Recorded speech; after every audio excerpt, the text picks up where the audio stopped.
2026 में ब्रिक्स के अध्यक्ष होने के नाते भारत के सामने वेनेजुएला क्राइसिस के मामले में एक इंपॉर्टेंट सवाल आकर खड़ा हो चुका है कि भारत को किसका साथ देना चाहिए, वेनेजुएला का या फिर यूएसए का। वेनेजुएला के साथ खड़े हैं रशिया और चाइना, जो कि ब्रिक्स के इंपॉर्टेंट और पावरफुल मेंबर भी हैं।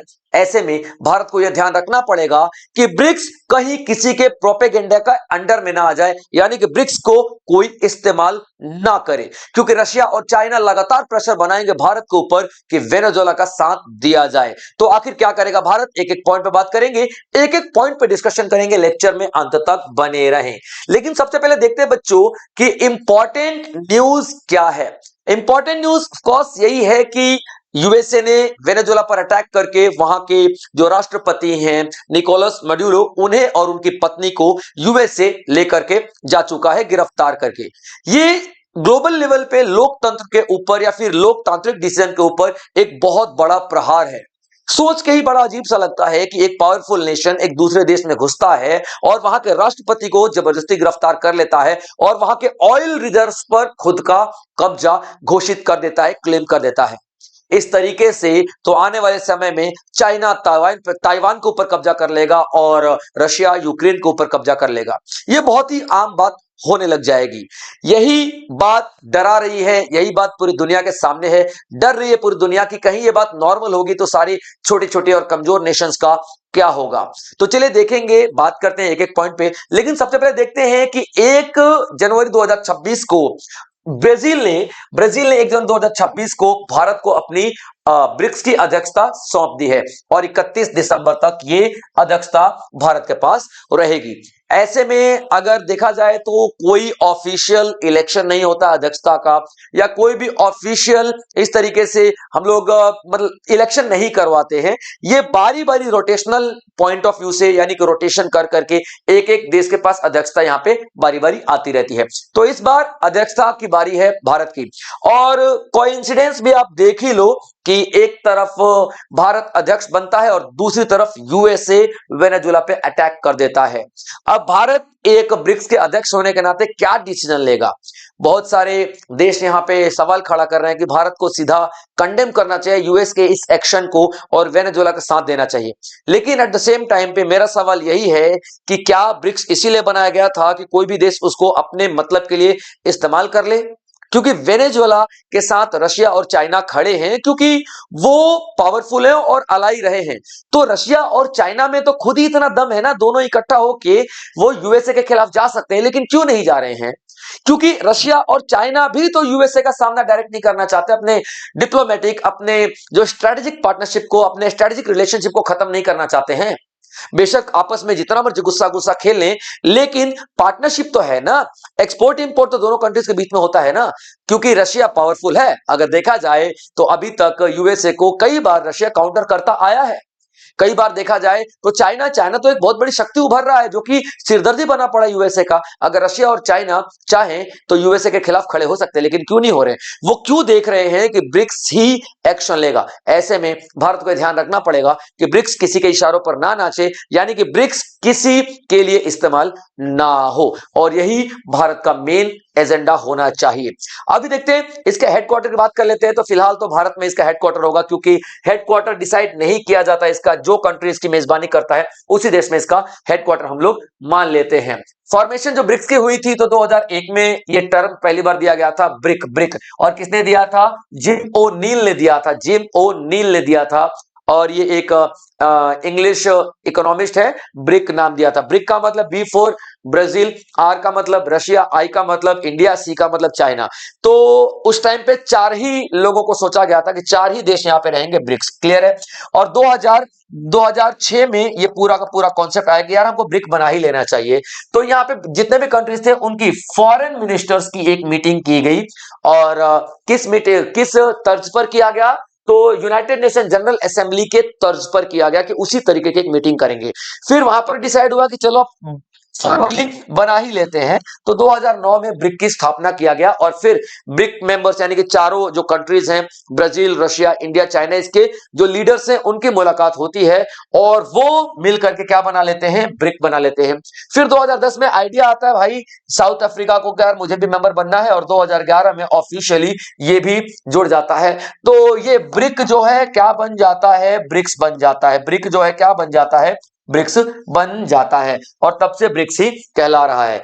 ये पूरा पूरा मैं आपको टाइमलाइन बता चुका हूं, जहां पे आप लोग देखोगे कि किस किस तरीके से ये ब्रिक बना, फिर ब्रिक्स बना।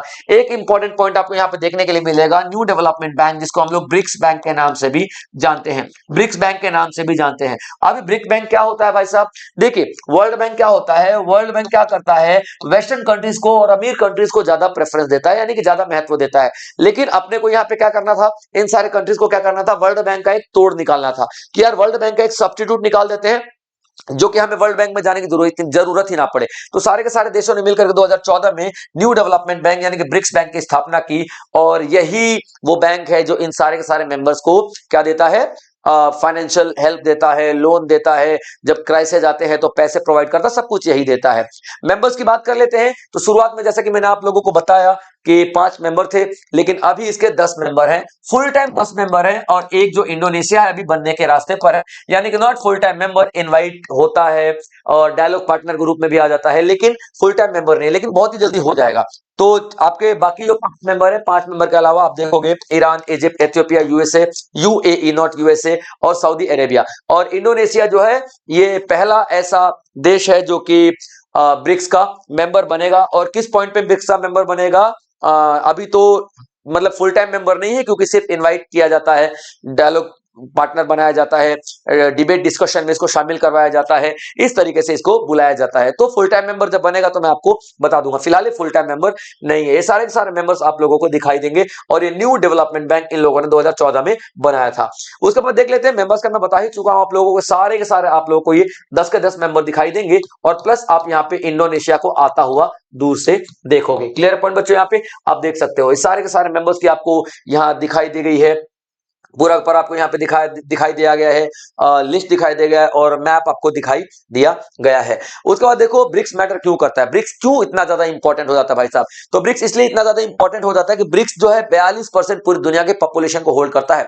कितना, 42% पूरी दुनिया की पॉपुलेशन को होल्ड करता है। 23% जो है पूरी दुनिया की 23% जो है वो जीडीपी रखता है और पूरी दुनिया का जो 30% जमीन का, भूभाग का इन्हीं 10 कंट्रीज के पास है। सोचने वाली बात है कि 193 कंट्रीज है, 193 कंट्रीज है और इसमें से 30% जमीन किसके पास है, तो इन 10 देशों के पास है। 30% जमीन इन 10 देशों के पास है और ये सारे के सारे देशों ने मिलकर के आपस में क्या कसम खाई थी, किन किन चीजों पे इन्होंने बात करने की बात की थी।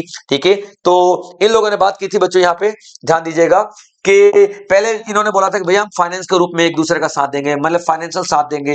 दूसरा इन्होंने बोला हम हेल्थ सेक्टर में एक दूसरे का साथ देंगे। तीसरा इन्होंने बोला था हम टेक्नोलॉजी के क्षेत्र में एक दूसरे का साथ देंगे। चौथा इन लोगों ने बोला था हम सिक्योरिटी के क्षेत्र में एक दूसरे का साथ देंगे। उसके बाद इन्होंने बोला था भैया हम बिजनेस के क्षेत्र में एक दूसरे का साथ देंगे। और जो सबसे इंपॉर्टेंट बात थी ना भाई, छठवा, वो ग्लोबल साउथ। ठीक है, याद रखना, ग्लोबल साउथ की जो आवाज, ग्लोबल साउथ की वॉइस बनेंगे हम लोग। अब ग्लोबल साउथ वो सारे के सारे कमजोर और वीक देश हैं जो फाइनेंशियली भी वीक हैं और मिलिट्री के हिसाब से भी वीक हैं, वो उनकी आवाज को यूनाइटेड नेशन में बहुत ही कम सुना जाता है, यूं कह लो सुना ही नहीं जाता। तो ब्रिक्स ने कसम खाई थी कि इन सारे के सारे ग्लोबल साउथ का जो नेशन है, ग्लोबल साउथ के जो देश हैं, उनकी हम लोग यहाँ पे आवाज बनेंगे, यानी कि उनको हम लोग वॉइस देंगे। वो जो नहीं कह पा रहे यूनाइटेड नेशन में, वो सब कुछ हम लोग कहेंगे, ऐसा कहा गया था ब्रिक्स के द्वारा। तो ये इंपॉर्टेंट जो कस्में खाई गई थी ब्रिक्स मेंबर्स के द्वारा, ये सारी की सारी मैंने आप लोगों को बता दी। Finance, health, technology, security, business और ग्लोबल साउथ की आवाज बनना। उसके बाद आप देखो ये ब्रिक्स ने एक सीआरए बनाया, ब्रिक्स ने एक क्या बनाया, सीआरए बनाया। सीआरए का मतलब क्या होता है, contingent reserve arrangement, contingent reserve arrangement, contingent reserve arrangement. ठीक है, सीआरए बनाया, इसका मतलब क्या होता है, कंटिजेंट रिजर्व अरेंजमेंट। इसमें क्या किया गया है, $100 बिलियन का एक अमाउंट रखा गया है और यह कहा गया है कि भाई साहब जो भी हमारी कंट्रीज का बैलेंस ऑफ पेमेंट घाटे में जाएगा, यानी कि बैलेंस ऑफ पेमेंट का मतलब एक्सपोर्ट और इंपोर्ट घाटे में जाएगा किसी भी कंट्री का, तो उस कंट्री की मदद की जाएगी इस पैसे से, उस कंट्री की मदद की जाएगी इस पैसे से, और ये कंटिजेंट रिजर्व अरेंजमेंट कहलाता है, यानी कि CRA कहलाता है। इसको बनाया गया था 2015 में, लेकिन इसके लिए जो डिसीजन लिया गया था 2014 में ही लिया गया था, और डिसीजन को हम क्या बोलते हैं, फोर्टालेजा एग्रीमेंट, क्योंकि फोर्टालेजा में किया गया था। तो ये इंपॉर्टेंट पॉइंट आप लोग यहाँ पे देख सकते हो, ठीक है, CRA से रिलेटेड क्लियर पॉइंट यहाँ पे।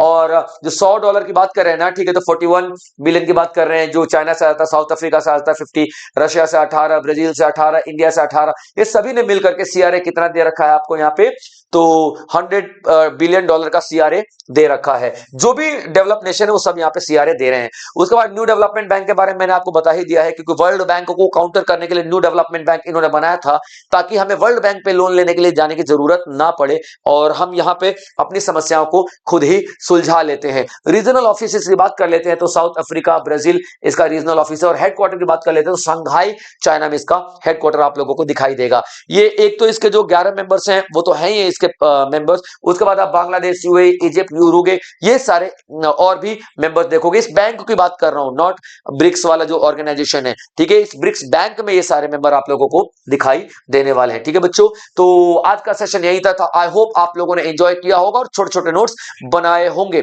अब यहाँ पे देखना यह है कि भारत क्या डिसीजन लेता है, भारत क्या डिसीजन नहीं लेता है, भारत किस तरीके से ब्रिक्स को यूटिलाइज करेगा दोनों मुद्दों पे, एक तरफ यूएसए और एक तरफ वेनेजुएला, दोनों के बीच में बैलेंस बनाने के लिए। अब देखना यही है कि भारत का मूव क्या होने वाला है, भारत क्या रास्ते अपने तय करता है। इसी तरीके के बेहतरीन लेक्चर्स के लिए हमारे प्लेटफॉर्म को सब्सक्राइब जरूर करें दोस्तों।